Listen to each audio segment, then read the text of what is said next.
ഈശോ വരുന്നു.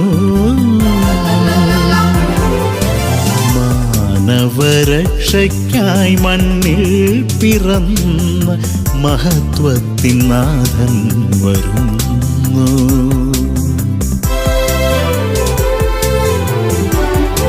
അവൻ വരുന്നു എന്ന തലക്കെട്ടിൽ ഉള്ള ആഗമനകാല വിചിന്തനങ്ങളുടെ 4ാം എപ്പിസോഡിലേക്ക് ഏവരെയും ഹൃദയപൂർവ്വം സ്വാഗതം ചെയ്യുന്നു.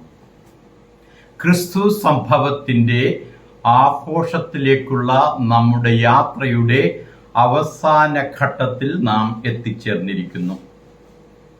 ഈ ഞായറാഴ്ചയിലെ വായനകൾ 3 ശക്തമായ സത്യങ്ങൾ നമ്മുടെ മുമ്പിൽ വിളമ്പുന്നു. 1 വെളിപ്പെടുത്തുക, 2 ബന്ധപ്പെടുത്തുക, 3 പുതുക്കുക. 1 ദൈവത്തിൻ്റെ പദ്ധതി വെളിപ്പെടുത്താൻ അവൻ വരുന്നു. മീഖ 5:2 ബെത്ലഹേം എഫ്രാത്ത, നീ യഹൂദ ഗോത്രങ്ങളിൽ ചെറിയവനാണെങ്കിലും നിന്നിൽ നിന്ന് ഇസ്രായേലിന്റെ അധിപതിയായി ഒരുവൻ എൻ്റെ പക്കൽ വരും. ദൈവം അപ്രതീക്ഷിതമായവയിലൂടെ പ്രവർത്തിക്കുന്നു എന്ന അഗാധമായ സത്യം മീഖായുടെ പ്രവചനം നമ്മോട് മന്ത്രിക്കുന്നു.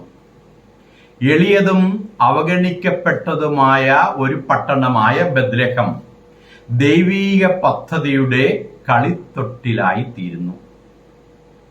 ദൈവം തന്നെ വെളിപ്പെടുത്തുന്നത് ഭൗമിക ശക്തിയുടെ മഹത്വത്തിലൂടെയല്ല, മറിച്ച് ലാളിത്യത്തിലൂടെയും താഴ്മയിലൂടെയുമാണ്. ടി.എസ്. എലിയട്ട് തൻ്റെ പൂജരാജാക്കന്മാരുടെ യാത്ര എന്ന കവിതയിൽ പറയുന്നു, ജനനത്തിനോ മരണത്തിനോ വേണ്ടിയാണോ ഞങ്ങളെ ഇത്രയും ദൂരം നയിച്ചത്?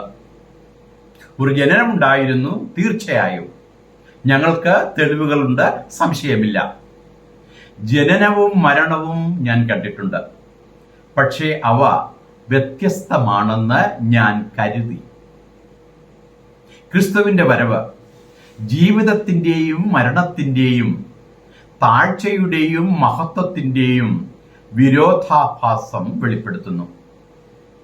ഇന്ന് നമ്മെ സംബന്ധിച്ചിടത്തോളം ഈ വെളിപാട് വിശ്രമിക്കാനും വിവേചിച്ചറിയാനും നമ്മെ വെല്ലുവിളിക്കുന്നു.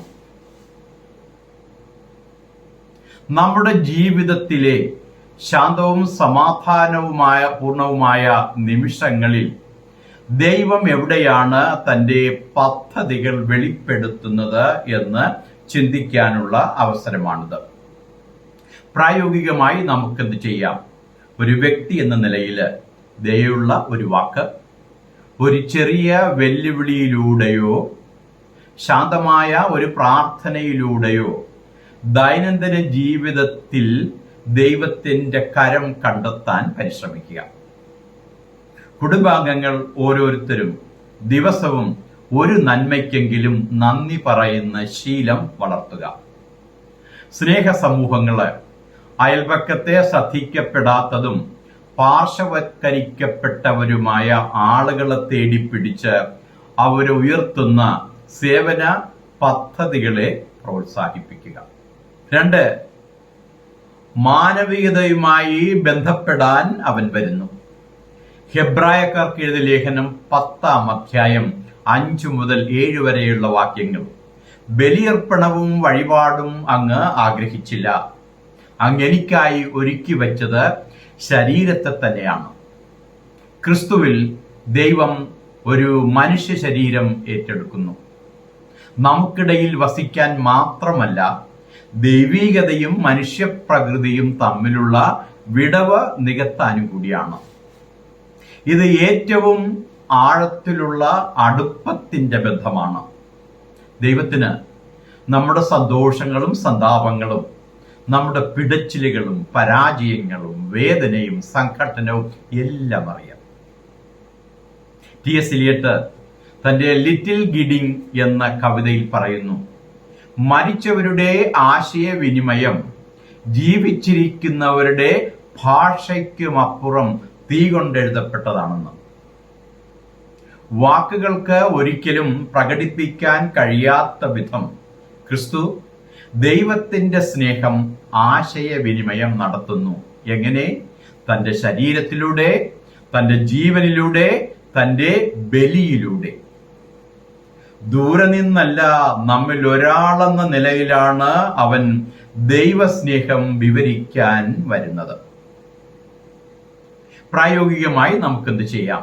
ഒരു വ്യക്തി എന്ന നിലയിൽ ക്രിസ്തുവിന്റെ മനുഷ്യപ്രകൃതിയെക്കുറിച്ചുള്ള ദൈനംദിന ധ്യാനത്തിലൂടെ അവനുമായുള്ള ബന്ധം ശക്തിപ്പെടുത്തുക. അവന്റെ ചിരി, അവന്റെ കണ്ണീർ, അവന്റെ കഷ്ടപ്പാട് ഒരു ദിനവും നാം അത് മറക്കാൻ പാടില്ല. യേശുവിന്റെ ജീവിതം നിങ്ങളുടെ സ്വന്തം സന്തോഷങ്ങളെയും ഞെരുക്കങ്ങളെയും പ്രതിഫലിപ്പിക്കുന്ന വിധത്തെക്കുറിച്ച് കുടുംബാംഗങ്ങൾ ചിന്തിക്കുക. ചെറു സമൂഹങ്ങളിൽ വിഭജനങ്ങൾക്ക് അതീതമായി ബന്ധങ്ങൾ വളർത്തുക. നിങ്ങളിൽ നിന്ന് വ്യത്യസ്തരായവരെ ക്രിസ്തുവിന്റെ സഹാനുഭൂതിയോടെ നോക്കിക്കാണുക. 3. നമ്മുടെ ജീവിതം പുതുക്കാൻ അവൻ വരുന്നു.